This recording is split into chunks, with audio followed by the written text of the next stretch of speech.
Hey, hi Tracy. Thanks so much for joining us tonight. Well, I appreciate it. Look forward to sharing a story. Great. Well, and thank you so much to our audience for joining us for this very special virtual talk in honor of Walt's birthday celebration, Capturing Walt's Carrollwood with model designer Mark Hurt. My name is Tracy Timmer, and I'm the Public Programs Manager at the Walt Disney Family Museum. Later in the program, we'll be handing it over to you, the audience, to submit questions using the Q&A feature in the Zoom platform. As a note, please submit all questions to the Q&A section, which should be at the bottom middle of the Zoom screen. We won't be answering questions in the chat function. We won't get a chance to get to everyone's questions, but we will get to as many as we can.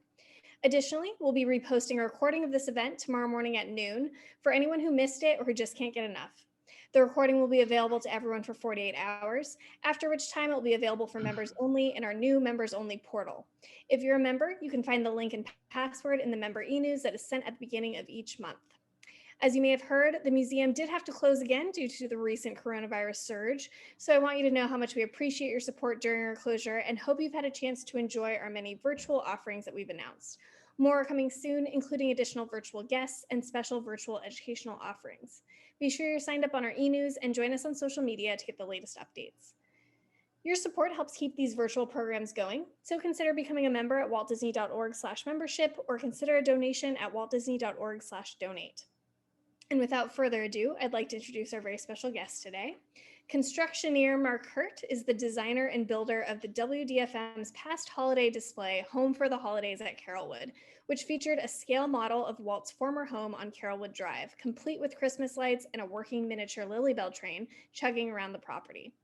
Mark specializes in entertainment engineering through his own engineering and manufacturing firm, designing and fabricating elements for the motion picture industry, amusement park attractions, and more.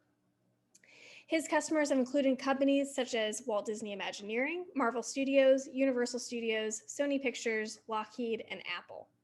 Mark is one of the founders of Nanoventions, the technologies of which include document and product security and authentication technology to prevent counterfeiting of currency, driver's license, pharmaceuticals, and more. He holds 26 US patents with numerous patents pending and is a member and published author for the International Society for Optics and Photonics. He's very involved with multiple animal rescue societies and is known to incorporate his passion for Disney into his homes. He formerly owned a replica of the Haunted Mansion, as well as a home modeled after Disneyland's Grand Californian, complete with a model of Walt Disney's barn in the backyard, along with a pool based on the Jungle Cruise. So thanks so much for joining us today, Mark, and welcome. Thanks, Tracy. I appreciate it. Well, I'll get started. Yeah. All right. Well, I guess the first thing we need to do is figure out how I got started in this model. And the museum had contacted some people about a Home for the Holidays exhibition back in the summer of 2016. And they spent several months talking about it, trying to make plans, figure out how to do it, but things didn't really go anywhere. They still wanted it for the same holiday season.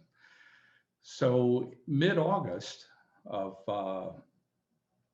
2016, I got a call from the museum and they asked me if I could help. And I didn't really know what that meant other than contribute whatever we could. They were having problems with designing and building the houses or the house and the pool house and things like that. And I just happened to have all of the original drawings for Walt's Backyard Railroad. And so I offered those up, whatever we needed to do, we were willing to help. Well, about mid-August, I got a call from Michael and he said, this isn't really going anywhere. Could you guys do it? I said, whatever we need to do, we're there to help. Well, later that afternoon, I got a call from Ron Miller. And he said, Mark, can you build this thing? I said, well, Ron, it opens November 15th. That's 2.5 months. He said, but can you do it? I said, okay, I can do it. He said, let's go. And so with 2.5 months, I went in to see my wife. And at the time, we're living in Hawaii. And I said, I've got to go back to Atlanta to the shop and for about 2.5 months and work on a project. she said, what are you thinking? Are you crazy? I said, well, it's for Ron. And she said, why are you still here? So I immediately started, because we had to pull out all the stops. This is a pretty good sized project. We already had work in the shops. And so I started pulling out all the drawings, whatever I needed, contacting people that I knew could offer help on a railroad. Because we don't build model railroads, we build special effects, industrial models, all kinds of things. So I started looking for software. I knew with a railroad, the best thing to do would be to find the best railroad software out there. And I found that, and I found somebody that could provide all the trees and scenery, the brush that had to go on the thing. And so pulling out plans, making plans, a week later, I'm headed off to Atlanta. So I'm going to, rather than blab about this, I'm going to start the presentation so you guys can see everything that happened, and I'll explain it along the way. Let's see if we can figure out how screen share works these days.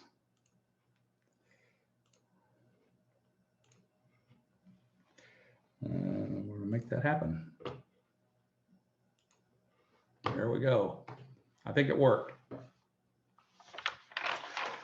So she mentioned the barn, and I happen to have plans for the barn, of course. And this is my Disney barn out in Hawaii. I thought you folks might like to see that.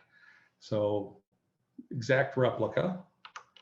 And there's Diane. She visited with us out there several times. But on to the model. So the first thing to do is get all the information you possibly can on this project. So it's a little washed out back there, but you can see the original railroad layout. And then lots of blueprints here. The museum sent us what they had. So we had pictures of the house, blueprints of the house. This is a print of the as-built property with a railroad on it.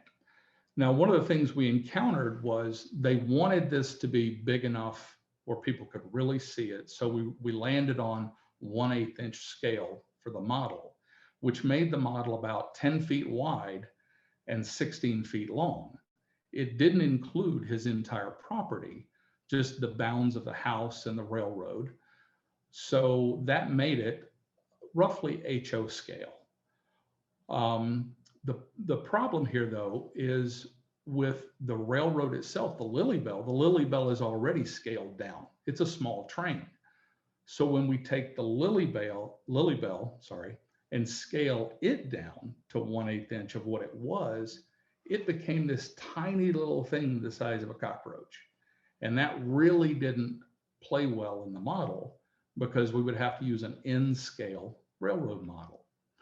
And so we wanted to be able to see it. The museum wanted to be able to see the model. So we scaled the Lily Bell up.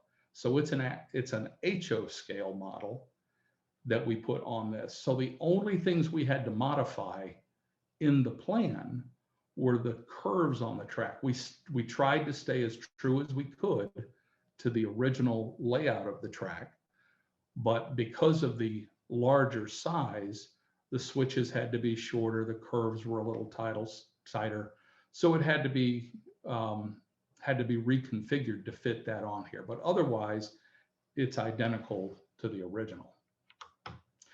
We started printing out all the blueprints.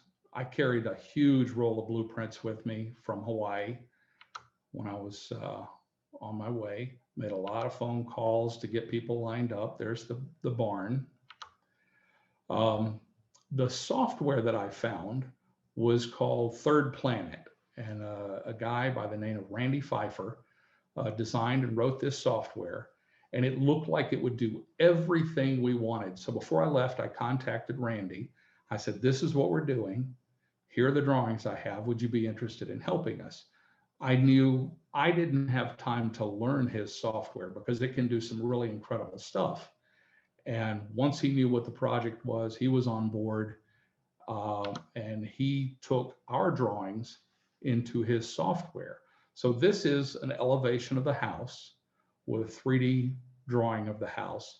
And he was able to bring this into railroad modeling software that we could export track layouts and all kinds of stuff. It's an amazing, amazing piece of software. So there's an elevation of the house, the plot, the train, just like we would have to build it. And this was done before I left Hawaii. We worked around the clock on this.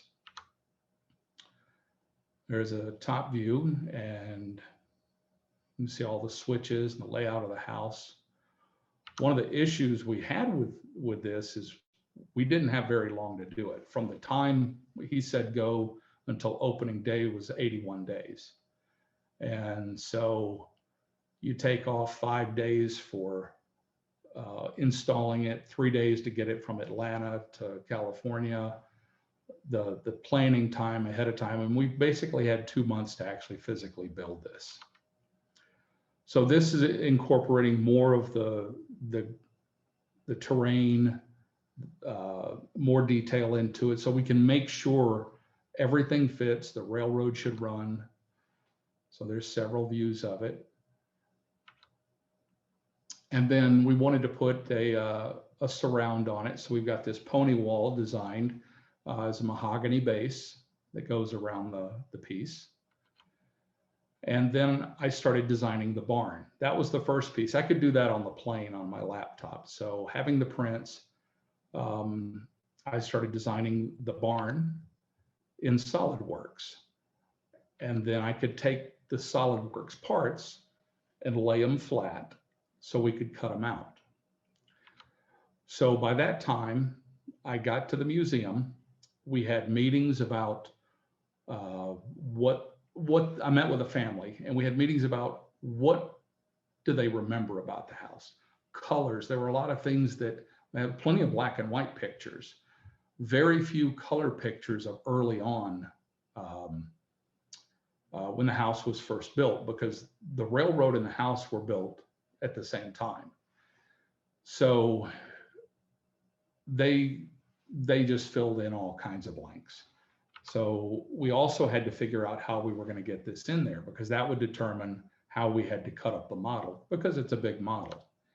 And sadly, it all had to go down an elevator to get to the room it was going to be put in. This meant some pretty small pieces. From there, I flew to Pennsylvania to a place called Scenic Express, and they're a huge model railroad supply company. Landscaping supplies like you wouldn't believe. I met with the owner, Jim Elster, and went over the entire plan with him, and he put together pallets and pallets of foliage that he sent to us at Constructioneer down in Atlanta. And then we were able to get him to come down and help put this on the model, because he knows this stuff better than anybody. A lot of the stuff they build themselves. So we had that lined up. So I showed up in Atlanta, and the first thing we did, we took Randy's 3D model of the plat, and we carved it. Here, we'll go there. There we go.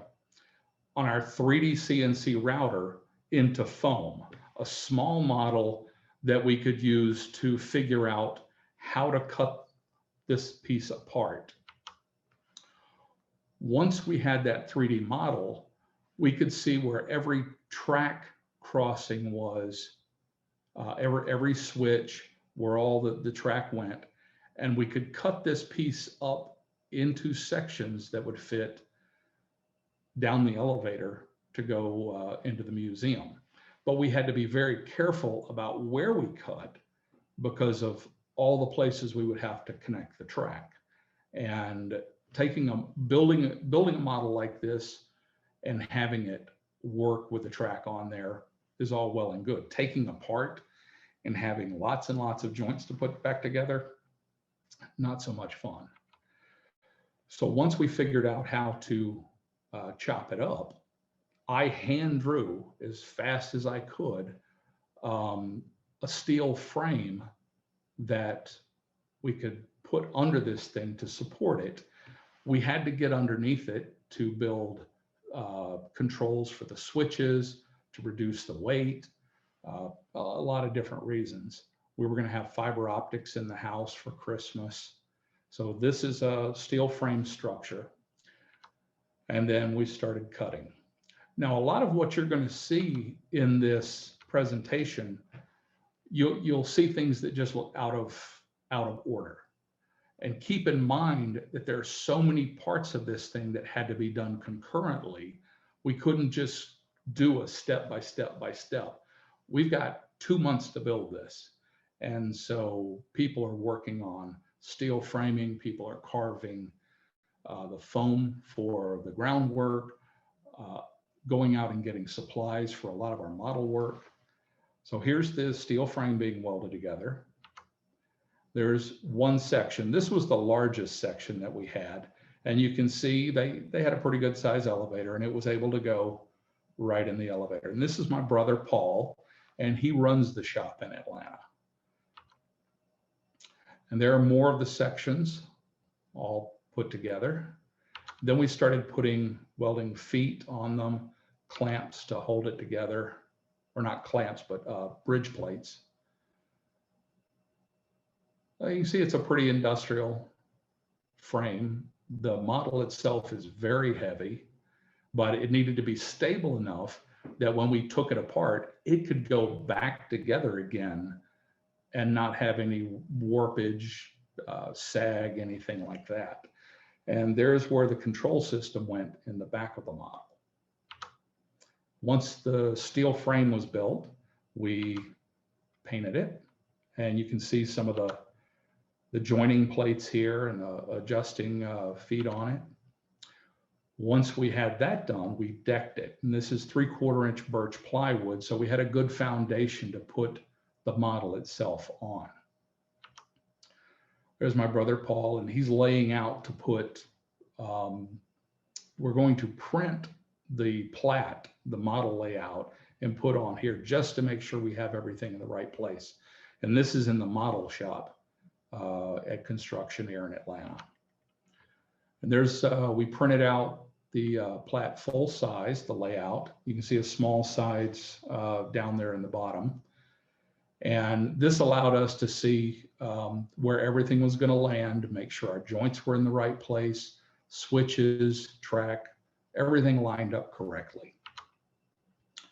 And as you can see here, we've got the base with the plat on it, but you can see the barn is already being built. So while steel was being cut, the barn's being made, and in the background, you can see some of the foam already cut for the landscape.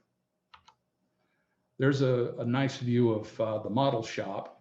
In the lower right-hand corner, you can see where the barn and house are being built, and then the model in the center of the floor. Further back is our CNC router. In the room behind that, we've got a big water jet cutter and a welding shop. To the left is a spray booth, and then a small machine shop. And then in the lower left is a laser, a CNC laser cutter. Now this is where we would cut the foam for the landscape. We took the model terrain and sliced it up in the Z direction so that we could take sheets, cut out the groundwork, and then put them all back together.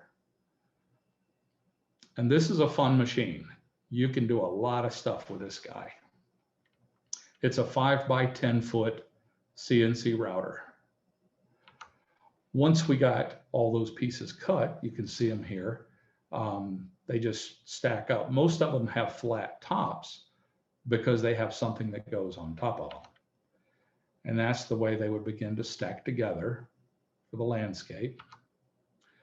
And then we went and started putting them on the model itself and getting them lined up.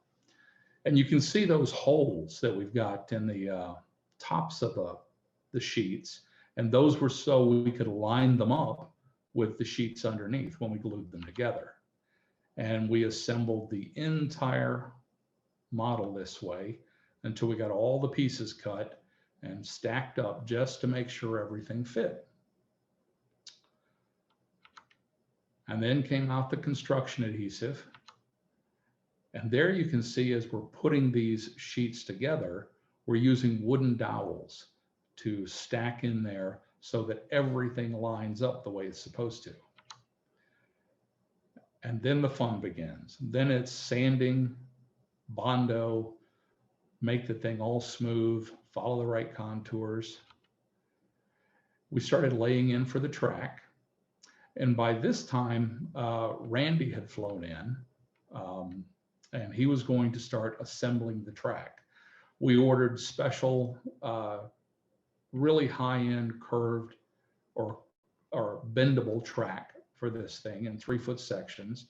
And we were going to put it together on a table on the side before we actually put it on here, so we could use as few joints as possible. But you can see the track bed starting to go in, and we made sure that everything was nice and flat and smooth, and the track would lay down just like it's supposed to. There's my brother Paul, and that's John Ogden. He's a master model maker, and he and Paul are working together to fit all these pieces together.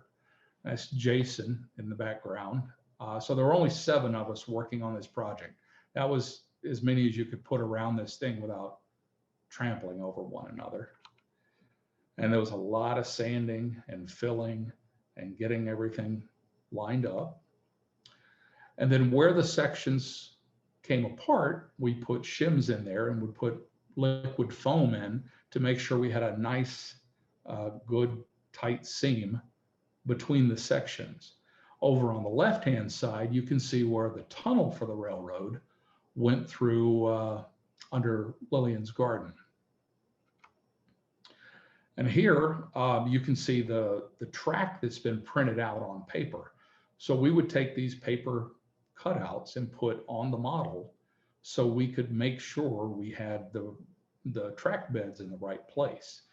And then we started carving other components like these tunnel features. And then Bondo all over the thing to get a nice, hard, smooth surface. We can carve it, texture it. What else is going on in this picture? Working on rail beds around the thing, getting the where all the bridges are going to go lined up. And here's Randy Pfeiffer. He designed the software that we used and knows everything there is about model railroading. So he came in and he's putting together the track using these really nice bendable pieces. Because we had to scale from basically N scale up to HO, the switches were really compressed. And so Randy knew a guy that could build the most beautiful switches. And a switch is where you see the track splits into a Y, goes one direction or the other. Well, you have to move the track back and forth to get the train to go one direction or the other. And all of those switches were custom made very, very quickly because he knew exactly where to get them to make our deadline. Now, where the train went under Lillian's flower beds, at this scale, it's about a 5-foot tunnel. Well, we were really worried about putting the train through a 5-foot tunnel and it running off the track, and we can't get to it. You have to take a broomstick and push it out. So we came up with the idea to make it kind of like a cutaway of a mine shaft. And so we opened that side up so people could look in and see the train passing through. And then we put in some posts and beams to make it look kind of like a mine shaft. Now, one of the interesting things we were able to do in putting the track down, you can see there's Paul and Randy, and they're holding this black spline. And with Randy's software, we were able to output the track layout. And then in our software, we were able to take the center line of the track and split that, do a set of parallel lines that fit inside the track, the HO track. And so we cut these pieces on the router, and it gave us basically a fixture that would lay down in the track and make it automatically line up. And then we just move the big pieces of track together, and it just worked great for aligning everything. And you can see some of that spline in the track on the lower right-hand side of the screen there. And it holds the track in perfect shape so that we can fasten it down to the roadbed. And here's more track going in. And the barn just popped up here regularly because it looked cool. So as I was building it and we were working on other things, we would just put it over there. It was just fun to look at. And then we started putting in tunnels, little bridges. All those are they're handmade. But one of the things we had to create, if up in the upper left-hand side, you can see those silver aluminum looking plates. And those plates were machined on the router. And then we had to drill holes in them and create these bridge plates. They're custom bridge plates. And the seam that runs top to bottom of the screen there under it, that's where the model separates. And so when we take the model apart, we want the track to go back together exactly where it's supposed to be. So we created these plates and actually bonded the track to them and then cut the track on each end of the bridge plate so we could remove those sections, take the model apart without damaging any of the track. And when we put it back together, it lined up perfectly. So we custom made all of those for every cut. This is Mitch Colby.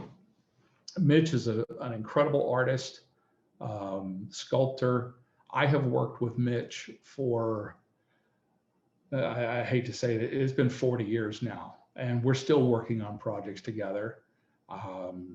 We worked on Epcot together. That's where we got started, and we've been working together ever since. So we brought him in, and he is working on groundwork right now, putting in the berms on the around the edges of the lower part of Walt's property. Randy getting rid of the barn because it's in his way now. But you can see the silver plate that's in the center of this picture down underneath the track. And where those two tunnels are, the left side of that, or the top side in this picture, there are 4 cuts across the diorama there. So the track is cut in 4 places, and that's the most cuts we had on any one section. But we had to create this plate to lift out to be able to get to the track underneath and make it so that we could take it apart and put it back together. So all of these things had to happen at the same time as we're going. That's the back side of the model where the driveway would come up to the house. So at the same time, I'm drawing the house in SolidWorks. This is actually the pool house and the garage. So you can see down below the basic layout of the house without the roof on it, or not the house, I'm sorry, the pool house and garage. And then up above, we take those models and break them apart, put them all down on a single sheet like that, and then send them out to the router. And the router cuts out all the parts. So this is 1/8 inch 7-ply birch aircraft plywood, which is really wonderful to work with for building models. Has no voids in it. It's incredibly strong. With that many layers, 7 layers in only 1/8 of an inch thick, it's very, very strong. And then you start assembling. And so we assembled the models to a point that we could use them to be fitted into the diorama. We didn't want to get too far along for fear of messing it up, but at least we had the base, the outside of it, so it could be fit into the groundwork. So there's actually proof that I did work on it. I was taking most of the pictures, so one rare one of me. This is the house. I drew that in SolidWorks, and we cut out all those pieces and started gluing them together. This is the base plate to the house. So I designed it so that the house itself sat on a piece of 1/2-inch birch plywood. We cut that out and we used that to fit into the diorama itself. There's a lot of, we had the plat from the county, the survey plat, and it had all the survey lines on it. Those lines were on there really before the house was built. So there's a lot of foundation work that wasn't on any of the drawings. So we took the layout of the house and put that in so we could basically create a foundation under it. And you can see on the left-hand side of the screen, the pool house is going in and the garage, and it's being cut into the hillside. These are pieces of birch that are cut out for all the train tunnels and brick walls.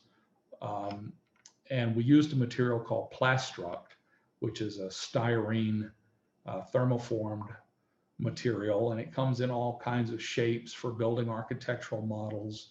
And these are brick panels that are to scale, and we bonded that styrene material onto our birch plywood to start creating tunnels. There's the house going together. More of the house. I think I've got this picture in here twice, and that's because I have gray hair. Okay, so here you can see where the house is going into the model, and the foundation we've cut out of foam to notch into the house or into the groundwork for the house. When this model comes apart for transport, all these parts have to come out because they would be too tall to fit into the elevator. So the pool house comes out, the barn comes off, the house comes out, all of the tall trees come off just for transport. And you can see the track going in. And this is where we start putting in stairways, all the walkways around the house, making sure that the groundwork merges seamlessly into the buildings and structures. There's more of the walkways, paths being put in. And in the center there, you can see Walt's pool. And the pool's about 2 inches deep there, but it's got a piece of plexiglass in the top of it for the pool, the water surface. And it's covered in paper right now. More of the stairs going in, walkways. There's a brick wall between the house and the pool house to keep people out with a gate. More of the house being built. And you can see over on the right-hand side, there looks like there's a big notch cut out in this thing. Well, in the room that this went in the museum, there was a pole, a great big 16-inch square pole in the middle of the room. And so we designed this so it would go around that pillar. And you can see a piece up on top of the diorama that fits into that hole. So they could set this up in that room around the pillar, and the pillar went right up through the model over in an area that was basically forest. And then if they ever set it up anywhere else that didn't have that, we made the plug that went in there so it was covered in trees. So you can see down on the lower part of the model starting to get some texture. That was a valley that ran right off the end of Walt's property. It is a deep ravine, and there's horse trails down in the bottom of the ravine. So it was just dirt, just right off the edge of a cliff there. This is Jim Elster. He's from Scenic Express, And he came down and actually brought his RV and camped out there. And he decorated most of the model with all of the trees, shrubbery, grass, flowers. Just a phenomenal job. There's some of the groundwork going on. You can see the ravine. You can see some of the tunnel work with the styrene parts. I think this is an action film. Yep, it is. So there's the Lily Bell in the HO. That's the Bachmann model. And we started by running it just around the outsides, getting the track laid out so it ran well. You can see a set of steps there that went from the lower portion of Walt's lot up to the back side of the house. That's Jim working his way around the model. And you had 7 people working on this thing, and we worked 16 to 18 hours a day, 7 days a week, never stopped to get this thing done on time. And there was never a crossword. Everybody had a great attitude. You know, we were on top of each other, just trying to get this thing done. There's Randy up top. He's installing the switches. One of the things to keep in mind is regular switches that you see on a model railroad wouldn't work for us. We had a lot of different depths in this model, and we wanted something that was extremely reliable. So I don't have any pictures of them, but we designed and built our own switches to operate this. And we put Hall effect sensors in around the switches. The train has a magnet on the bottom of it, so we can always tell in our control system where the train is and know we can flip a switch to move the train to a different part of the track when it's on another part of the model, so we don't have to worry about derailing the train. There's Jim up on top of the thing. You can see the barns getting some decor. Now, later I'll go through and show construction of the barn, try and keep those slides all together. You couldn't put this presentation together in a linear fashion. It would just jump all over the place. But he had a really interesting static gun there where he would put this shredded fiber that became the grass. He would put glue down and then and charge it, because it's a polymer material. He would charge it in this high voltage shaker and shake it on to the glue, and it would stand up just like grass. There we are, John putting in more sidewalk, and you can see how happy he is about doing that. More of the parts. There are so many little walls and staircases all over the place here. More of the house. The house going together with the roof plates. John working. This is starting to come together now. We ended up having to put a set of scaffolding up there with a bridge across it so we could get around up there. More of the house going together, putting stucco on it, putting brick on it. This is cutting the roof panels. We would put shingles on these panels, so we CNC cut them out of foam to go on the model. There's the driveway. And you can see that we're starting to put gravel into the railroad beds around the thing. Starting to put more trees, foliage on. Looks like we've got a Disney princess up on the stairway there. Walt had banana trees in his yard, so we had to build banana trees. There's Mitch painting up one of the banana trees. Another shot. And then, of course, there's all the little bridges that had to go together. And you can see there's a print, a railroad train, track print under it, and we matched the bridge to the train track, so we knew we had the curve exactly right. And then from the blueprints that I had all of the trestles. So I scaled those drawings to our model and actually printed those and used them as templates to build all the parts for the bridges.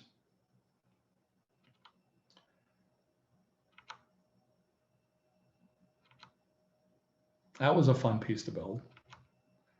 There's Jason wiring the track onto it. Mitch working on the tunnel. There's the extra picture of the house. You get to see that twice. Jason's starting to put the trim on the house. And you can see we put windows in. There's a lot of interior details we put in. This is a nice shot of the garage with the family room up above. There was a projection suite up there, but we created all the sliding glass doors, railings. There's the end of that where the entrance to the projection room was. And you can see the little vents on the side of the house, all the doors. And the little holes just up under the eaves are for the fiber optics, because we're going to light this thing up with Christmas lights. Speaking of fiber optics, I had a big roll, you can see down on the left, of fibers. And so I created this gadget that was like a big propeller, and put a couple of bolts in each end of it, tied the fiber optics to one end and spun it around so I could pull it off the reel and get these long lengths. And then I could cut it on each end and just have big, straight, long bundles of fibers. And then we started plugging it in to the house. Now we would have to take each fiber and sand the tip of it, put it through the hole, glue it in, and then they had to be arranged in sets of 5 because we had 5 different colors. And so you had to go through and pull every 5th fiber together and bundle it up. There's one of the plates that went on the house, and you can see the fibers sticking through. They haven't been trimmed to fit yet, but they're in there to be glued. There they are, all put together, the bundles of fibers. There's me. And this was one of the easiest ways to pull some of these plates, pull every 5th fiber out. I would just hang it overhead and then just reach around and grab every 5th fiber, pull it down and put it into a bundle. So we could, there's that same plate. So that went down through the center of the house. And that was me getting into trouble with them. You can see the fibers draping down through the bottom. You can see some of the detail work on the house. All the iron work on the house was all cut on the laser, which you can see behind it, out of styrene. I also had to build 2 trees for the front of the house in the front yard. And the Disney family would light those up with Christmas lights every year.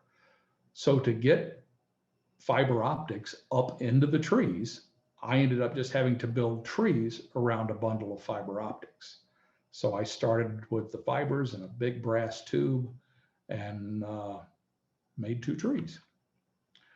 And there you can see, we actually built a little, we put a cyc in there, a little picture of a living room, and we built a Christmas tree in the house. There's Walt's living room inside with the Christmas tree, all lit up with fibers. There's Mitch working on painting in some of the wall. There's the entrance to the tunnel. He sculpted up a little model of Walt reading a script that went out on the landscape. There's the pool. And you can see some of the details here. One of the doors on the garage. This was the heat stack for the projector on the right. Garage doors. Entranceway here. They actually had copper roofs on them, so we painted it with a copper paint and then oxidized it. This is the kitchen door on the house. He had split rail fences in his backyard around the train, and I actually found a guy in Tennessee that made tiny split rail fences for HO railroads. And so this is a real split rail fence. So this is the barn. I drew the barn in SolidWorks, put it on the router, cut it up into pieces, and sat down and started putting it together. So little styrene pieces and glue. And before you know it, you start having a barn. So we put it together with a really good grade of super glue and an industrial furniture grade hot glue, the same things you build furniture with. And it super strong stuff. And when you have good plywood like this, the models are incredibly durable and strong.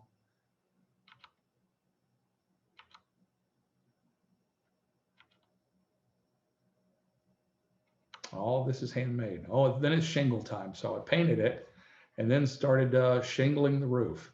And this is I bought these shingles. It's a printed brown paper that was laser cut. And I just had to go all the way up the side of the roof with this. And the one thing that terrified me the most is I would take each strip and put a little super glue on the back and put it in place. I was so afraid of dropping it across the whole roof and having to start over.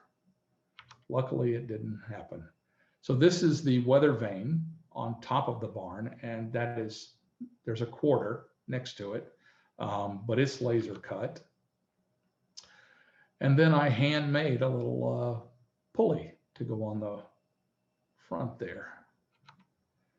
Here's Randy working on the control system for the model. It's got a PLC control, lots of different power supplies to power all the switches and the track. And it has a radio remote control system for starting, stopping, reversing, sending to home, all the things this train needs to do. And it's all done automatically by the PLC. Then we got into, along the way, the train here. We were testing different modules that we could remote control and have sound.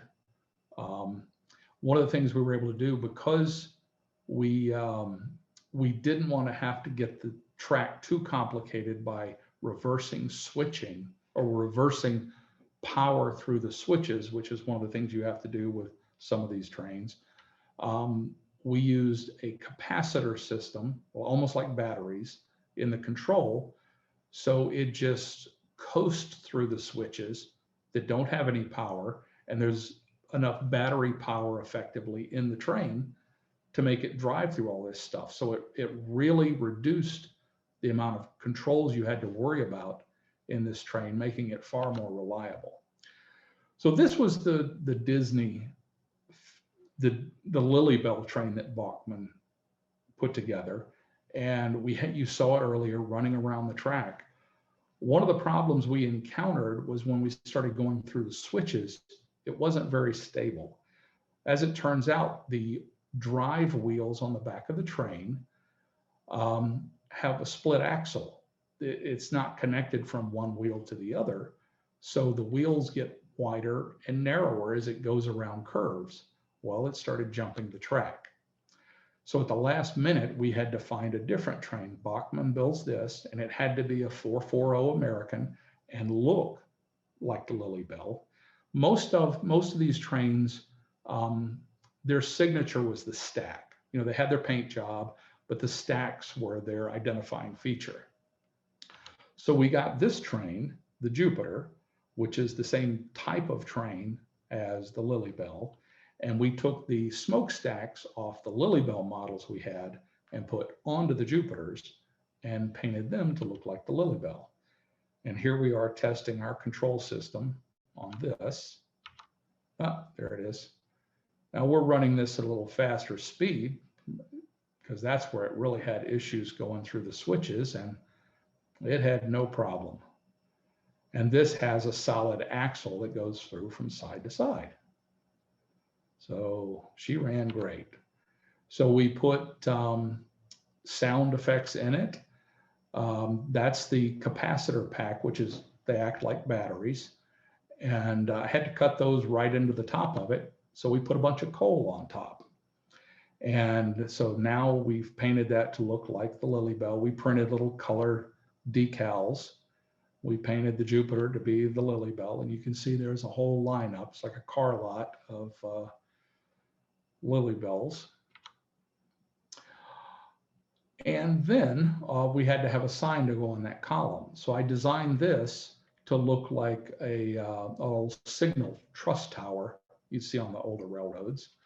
And we cut that out of wood on the router, and then took it down the street and had some guys that do bed liner spray it. So it's got a nice heavy black rubbery coating on it. And then we mounted a sign on each side.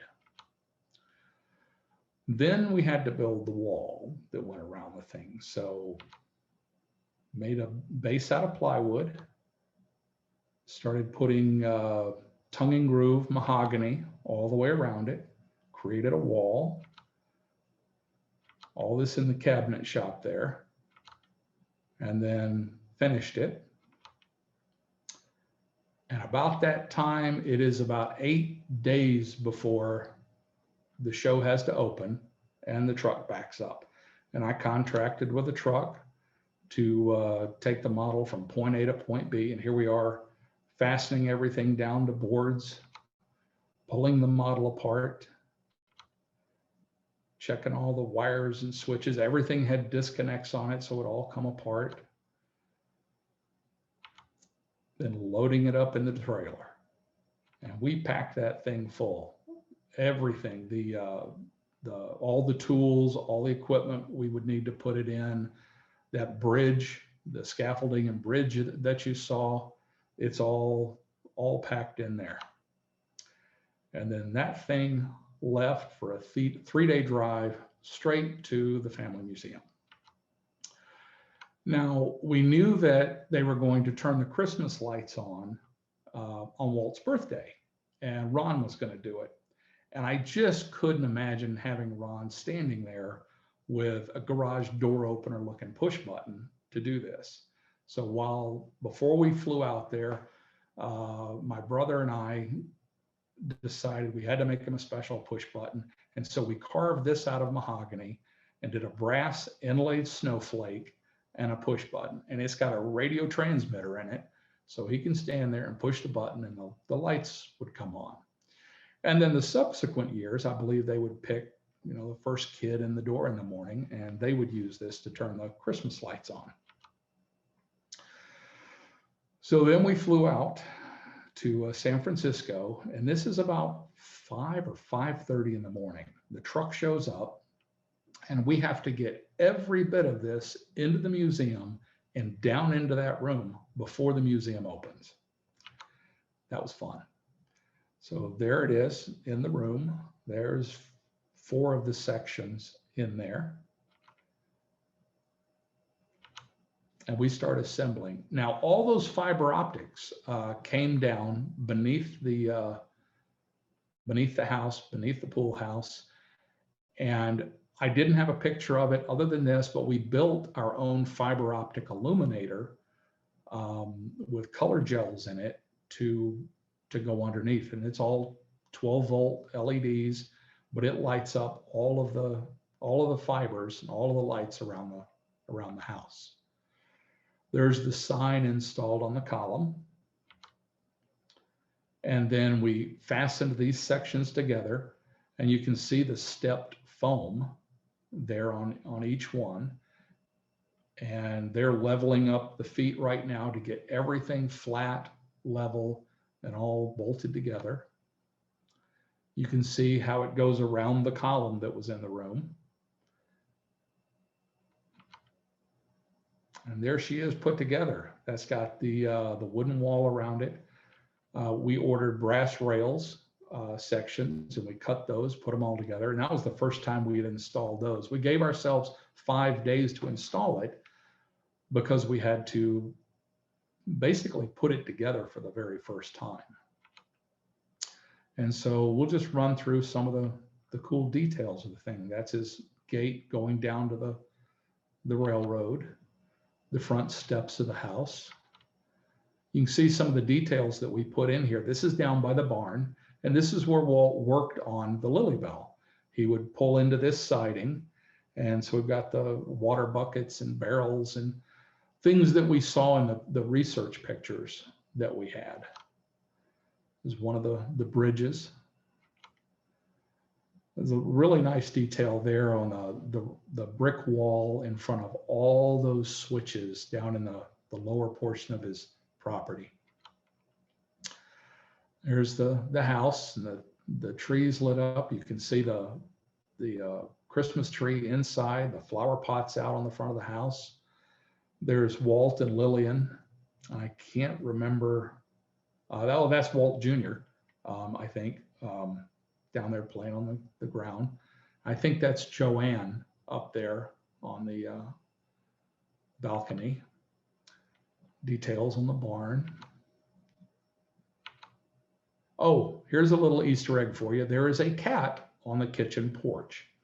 And Tracy mentioned that my wife and I do a lot of animal rescue, and we saved this little guy. So he's our youngest. We put him on the porch. There he is now. Some more details, antennas. You can see we put little wires on the antennas, everything. The top of the chimney, it's got soot on it. There's Ron and Diane at the pool. And there's another little Easter egg. You can see the Pixar ball in the pool. But that's our model. And we actually got it done on time and built the entire thing in about 60 days.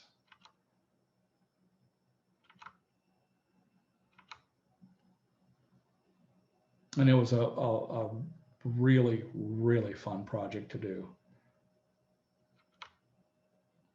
Had to be insane to take it on and do it in 60 days, but that's what I guess we're known for our insanity. There's Salvador Dali and his wife sitting out on benches. There they are. Another shot. House. Lily Bell. There's Walt's Mercedes, white convertible up by the kitchen door.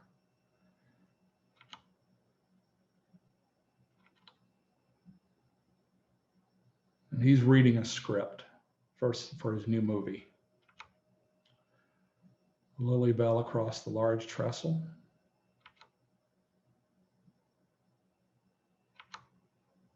So this is Ron Miller and me, and that is Orlando Ferrante. And they were best pals. They were best pals. They went to college together, played football together. Orlando went to work at Disney. And when I was working on Epcot, he was the vice president of You Better Get It Done Now at Imagineering. So he was the big boss over there. And there's, again, me and my brother, Paul, and couldn't have done it without Paul's help. He's an amazing model maker and engineer.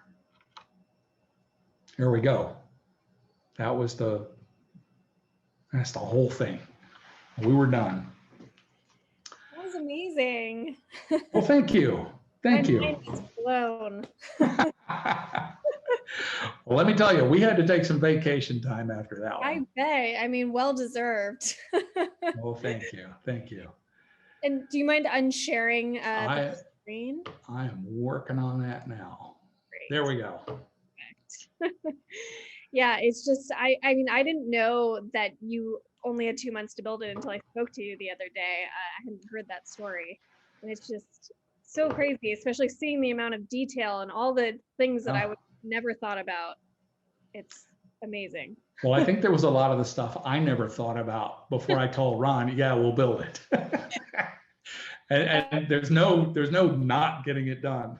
Yeah, when Ron Miller asks you to do something, you do it. You do it. Yeah, I was just thinking like little things like, I don't know, thinking of the pole being in the middle there, like that's, yeah. Or I feel like if I was in charge of building the model, I would be the person who forgot about the elevator and would have built it in its entirety and then not been able to get it down. Well, luckily I've got enough experience that I've already built something that wouldn't go in an elevator. Yeah. So Yeah. I've checked that off the box. You know, I know better. Well, it's just amazing. So thank you Well, so thank you. Thank much you. for sharing that process. And we It have was a lot of fun. yeah, it looked like it. Yeah. So We does have, anybody have any questions? yeah, we have a bunch that have come in. So, Uh-oh. and yeah, please keep sending them in. We'll get to as many as we can. Our first question is anonymous, and Of they course. they ask, what is something you learned building the Carrollwood model that you wished you had known before you started? That I wish I had known before I started. That, wow, that's a tricky one, because I've had enough experience building things like this to anticipate what's expected of me. We've built some really incredible stuff over the years, and we've learned to look far enough ahead and try to anticipate the problems we might run into and be looking out for those things. The one problem we had that we did not anticipate, and I wish I had known that it was going to be a problem, was that the original Lilybell model wouldn't go through the switches. And so we're not ones to hide things from the customer. We want to make sure we tell them exactly what's going on. So I had to make the phone call 2 weeks before we were supposed to be done and tell everybody at the museum, this isn't working. Yeah. And that's not the call you want to make, but we want to be, open with them. But we solved the problem. But other than that, we built enough models to know what we were doing. We just had a time crunch. That was the big one, is we knew we were going to have to work around the clock. So we didn't really run into anything other than the original train not running. Had you ever built anything on that scale in such a short time period before this?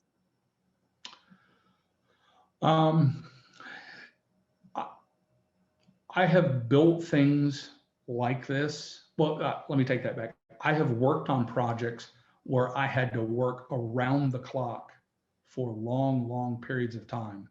But it wasn't in this industry. It was designing and building some machinery for some of the optical processing equipment. Mm-hmm. And there were times I lived 7 miles from home and I didn't get home for a week. Many times. Wow. You lay down on the floor and you sleep for 2 hours, you get up and you keep going. And you basically worked around the clock for weeks, months on end. So we've had projects like this before. Worse.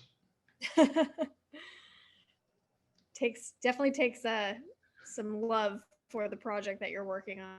That's why you get gray hair at 28. All right.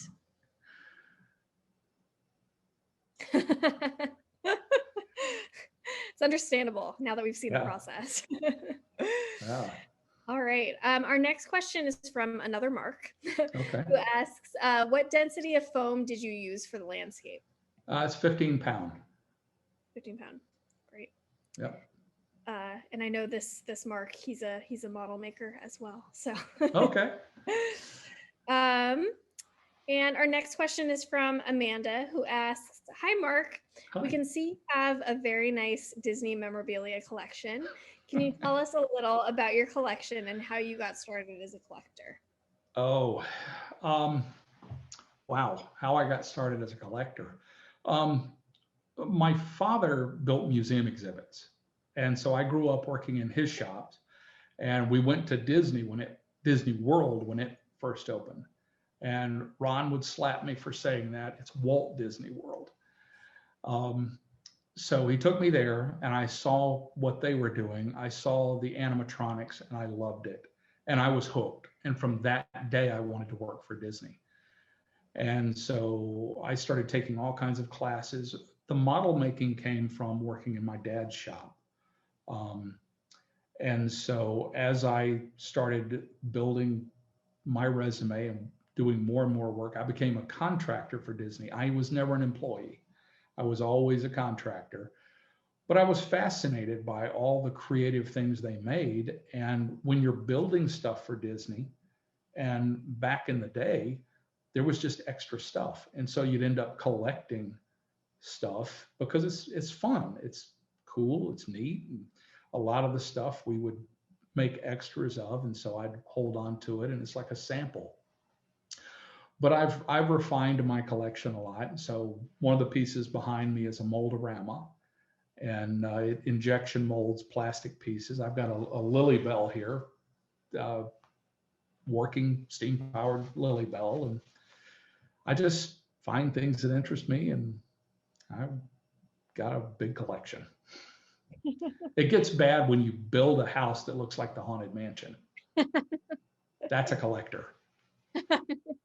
Your entire house is, yeah. The whole house. It even had a ghost in it. You would go into one of the powder rooms, and you turn on the water, and the lights overhead would flicker and dim down, and you would hear music come up and play the Beware of Hitchhiking Ghost spiel, and you saw Ezra appear in the mirror in front of you. Oh my gosh. Yeah. That's amazing. That's a collector over the top. That's so cool. Well, I would love to see that house. That sounds amazing. Okay, our next question is from Aaron, who asks, it's kind of piggybacks off the last question, if you have any personal favorite Disney memories. Personal favorite Disney memories. Wow.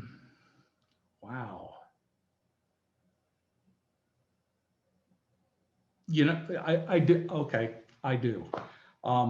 It's not at one of the parks. It was meeting Diane for the first time, and we just clicked. I mean, we really, really just clicked. And we emailed each other. When I hit my 50th birthday, she invited me out to the museum and gave me a personal tour.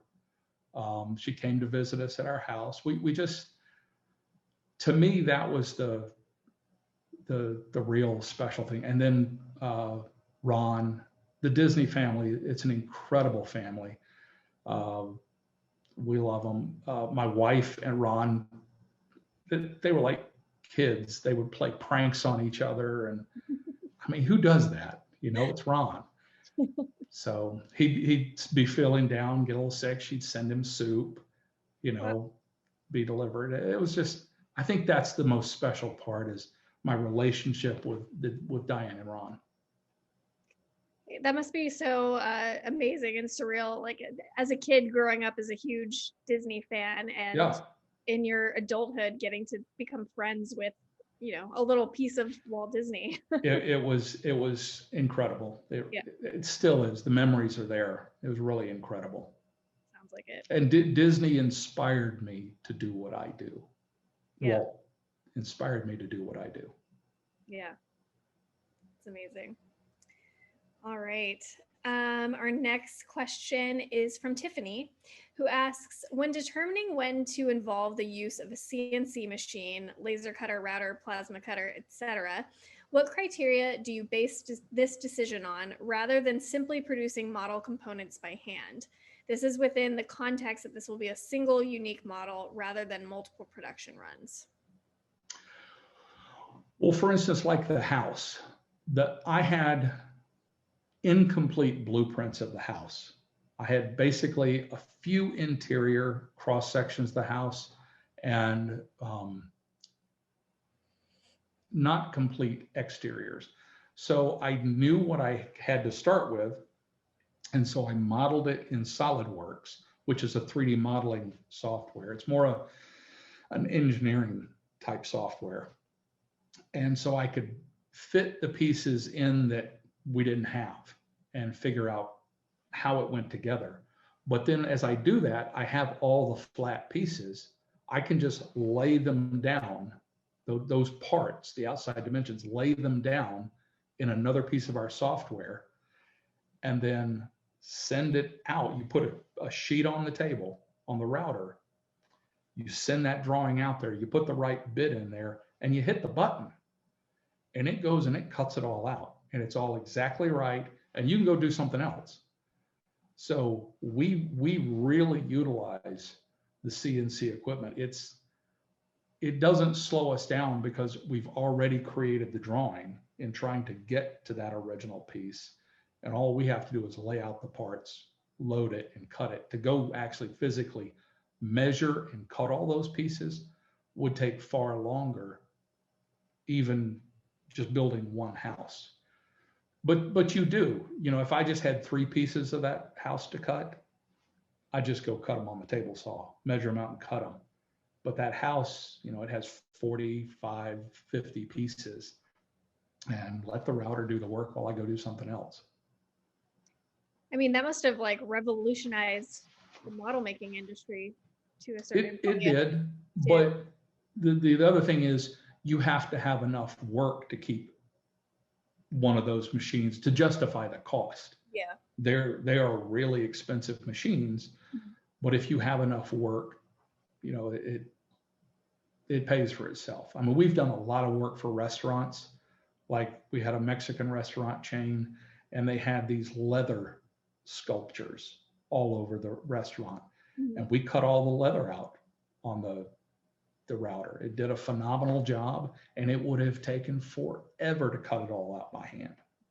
Yeah. So they're nice to have. Yeah, sounds like it. Great. Our next question is from Tim, who says, loved your presentation. Have you been to Walt's Barn in Marceline, Missouri? I have not. I have always wanted to go there, but I have not. I've been to the one that's out in LA, and then Ron actually had me send him the plans that I drew up for my barn so he could put one in his backyard. Ron Miller. So, but I have not been to the one in Marceline. I would love to go. Wow. Yeah. Yeah. I think Marceline is like the mecca for Disney fans. I know. I've never been there. All right. Our next question is from David, who asks, how long does it take to disassemble and reassemble the model when it went on and off display? Well, that's a good question. It got a lot faster. We can take the model apart in about a day and a half, remove all the pieces and things like that. It takes about 2.5 days to put it together versus the 5 we did to start with. One of the things that takes the longest is all of the groundwork. Like the front lawn on the model has 2 seams across it. And so we have to basically put down new grass to cover up all the seams and things like that. So it's really not, and it's not strenuous, and we're just open during the museum, or we work during the museum hours. So it's kind of they're not really long days, but it goes quickly, it really does. Yeah. Yeah, so it's magical coming into the museum the day it shows up. It just appears overnight, like this morning. We wish it would take longer, because having crab legs down on the wharf is really nice. I would love to do that for like 3 or 4 days. I bet. All right. Our next question is from Kate, who asks, how would someone get into model making? You do it. It depends on what you want to make models of, but there's enough literature out there. There's enough, there are enough how-to books, especially in the model railroading. Now, even though you may not want to build model railroads. Let's say you wanted to do architectural models. There's a lot of good information out there just in the building of architectural models for model railroading, or architectural models themselves.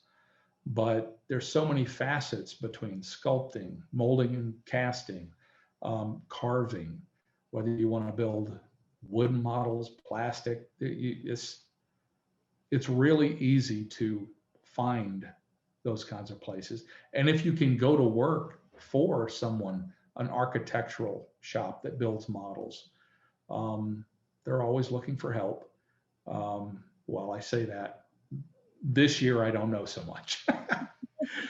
But you you just take off and start doing it. Yeah. Seems like it would be a really fun job. Buy a hot glue gun to start with.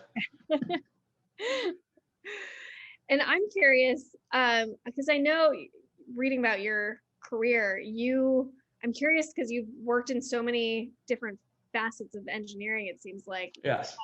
Am I correct that your company made the counterfeit strip on the dollar bill? Is that right? Yes, the $100 bill. Okay. So that blue strip that changes from a 100 to a Liberty Bell, as you turn it left and right, it changes from a Liberty Bell to a 100. When you go the other direction, it moves in the opposite direction you turn it. Mm-hmm. So my business partner and I invented that and patented it, and I designed and built all the machinery that makes that. Wow. So part of my career is designing and building plastics processing machinery, thermoforming machinery.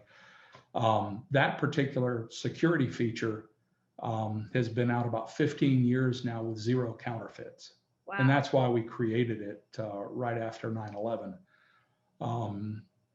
And it's a pretty amazing little piece of work. Yeah, that's really amazing. I was trying to figure out how it connects to model making.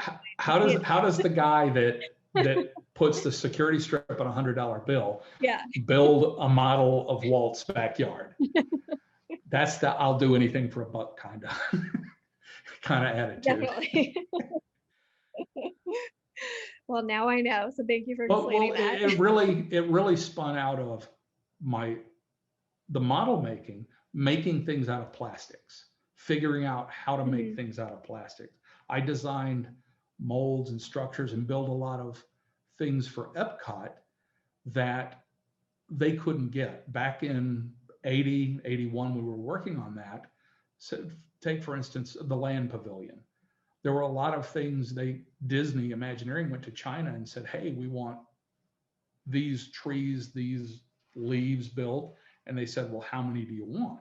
And for how long? And they said, well, we only need 50,000 of them. No, we don't want to do that. We will make you 10 million a year for the next 10 years. And they're like, well, we don't want that. Well, we can't help you.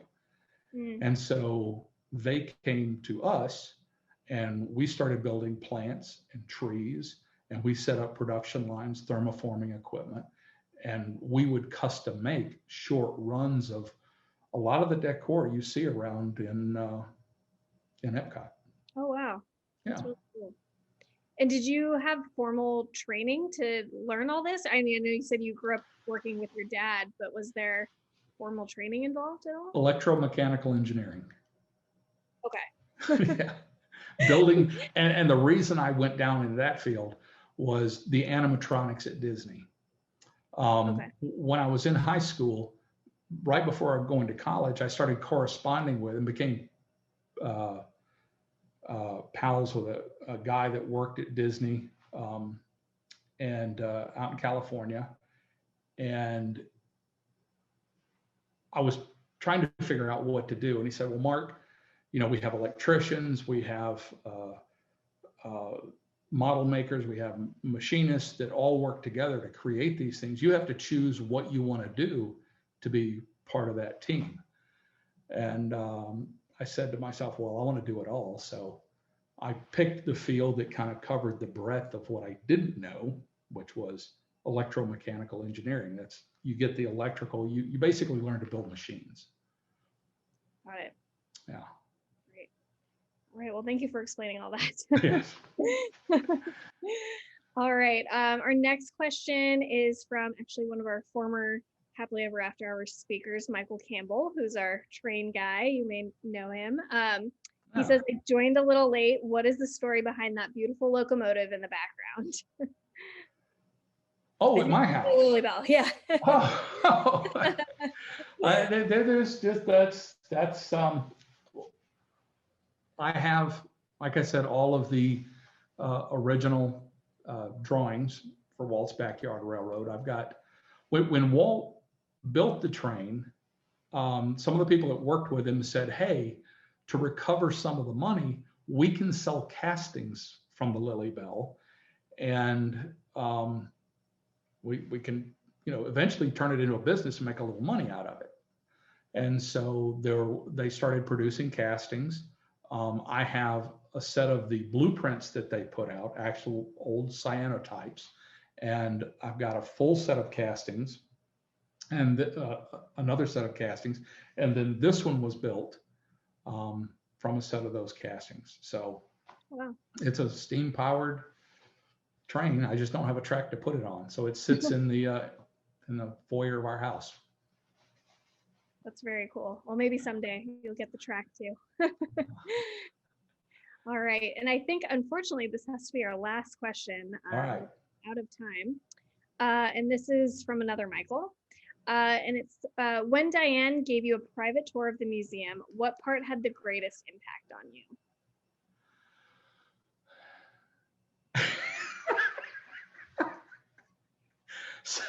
Okay, I guess there's two answers here. The first one was my wife and I pulled up to the museum, and Diane was on the front porch waiting on us.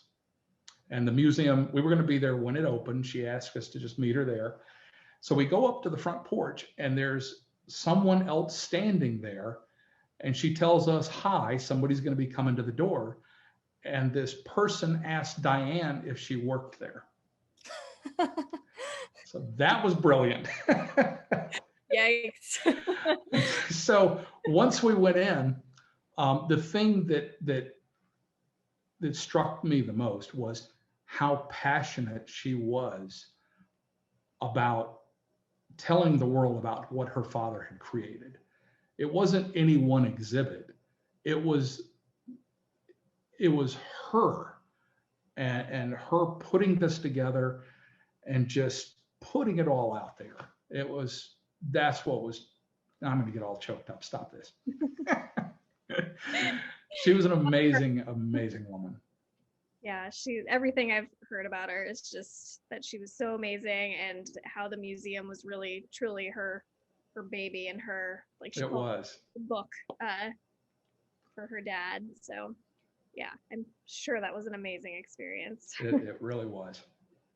Great. Well, thank you so much for joining us tonight, Mark. This has been such a lovely homage to Walt and his birthday. And well, thanks for the invitation, and I really, really appreciate everybody coming to the talk. And if you have more questions, if you really, really have to have the answer to something, I'm sure you can get in touch with Tracy or the museum, and they know how to get in touch with me. Yeah. And I appreciate it. I'm happy I could share this with everybody. Yeah, we are too. It's been lovely. All right. Thank you so much to our audience as well for joining us tonight. We are continuing to roll out exciting virtual programs and still have more events over the next 2 days in honor of Walt's birthday. So don't forget to sign up for our e-news and follow us on social media for the latest announcements, and visit our website calendar at waltdisney.org/calendar for our current schedule of offerings. Members of the museum get the scoop and priority access to all programming, including our virtual programming like Happily Ever After Hours, and now extended access with our new members only portal, where we host recordings of many of our free virtual programs. So visit us at waltdisney.org/donate to help support all of our virtual programming through either donations or membership. Thanks so much for joining. We hope you and your loved ones are happy and healthy, and we look forward to seeing you at the museum in the future. Thanks so much, Mark. Thank you. Merry Christmas, everybody. Merry Christmas. Have a good night. Good night.